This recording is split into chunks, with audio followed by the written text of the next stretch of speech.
ভক্তমণ্ডলী মায়েরা, দেওয়াল যদি ধরে রাখেন গলি খুঁজে পাবে, দেওয়াল যদি ছেড়ে দিয়েছেন পথ হারিয়ে ফেলবে। এ সংসারে বিশ্ব জয় করা যায় গুরু বাক্য স্মরণ করে।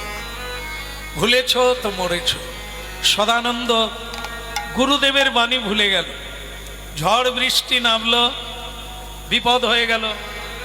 গুরুদেব বলেছিল প্রতি বাড়িতে এক মুষ্টি করে নেবে, বেশি নেবে না, দিলে ফিরিয়ে দেবে। কিন্তু সদানন্দ ঝড় বৃষ্টিতে ভুলে গেল।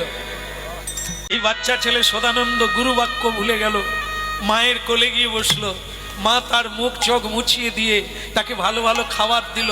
গুরুদেব তাকে খেতেও না বলেছিল, কারো বাড়িতে ঢুকতে না বলেছিল, কারণ ওই বাড়িটা মায়া দিয়ে তৈরি।